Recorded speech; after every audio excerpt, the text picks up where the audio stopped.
సహవాసం చూడండి ఎట్లాగుందో ఇక్కడ. ఈరోజు నీ సహవాసం ఎలా ఉందో ఒకసారి పరిశీలన చేసుకో. చేతికి చిక్కేంత వరకు దేవునితో ఉంటావు, చేతికి చిక్కిన తర్వాత నీ సహవాసం ఎవరితో ఉంది? అందనంత కాలం వింటున్నావా? దొరకనంత కాలం వింటున్నావా? స్థిరపడినంత కాలం ఆలోచిస్తున్నావా? నీ స్నేహం దేవునితో ఉంది. అందిన తర్వాత, దొరికిన తర్వాత వింటున్నావా? అనుభవిస్తున్నప్పుడు ఇప్పుడు నీ స్నేహం ఎవరితో ఉంది?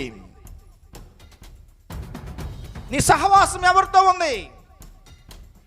కష్టకాలంలో ఉండేటప్పుడు క్రీస్తు వైపు చూసినటువంటి యెహోషాపాతు కష్టాలన్నీ కూడా తీరిపోయిన తర్వాత ఇప్పుడు ఎవరితో స్నేహం చేస్తున్నాడు? దుర్మార్గులతో స్నేహం చేస్తున్నాడు. ప్రభువు దుర్మార్గులతో సహవాసం చేస్తే ఊరుకోడు. ఆయన అన్నాడు, దుర్మార్గులతో సహవాసము చేయొద్దు.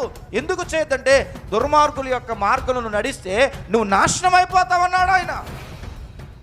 నువ్వు నాశనం కాకుండా ఉండడానికి తనతో స్నేహం చేయమని చెప్తూ ఉంటే నువ్వేమో ఇప్పుడు ఎవరితో స్నేహం చేస్తున్నావు? దుర్మార్గులతో, దుష్టులతో సహవాసం చేస్తున్నావు. అట్లా నువ్వు సహవాసం చేస్తూ వస్తే నీవేమవుతావో తెలుసా? నాశనం అవుతావు. నీతివంతుల మార్గం యెహోవాకు తెలియను, దుష్టుల మార్గం ఏం చేస్తుందంట? నాశనమునకు నడుపును, నాశనానికి నడిపిస్తుంది.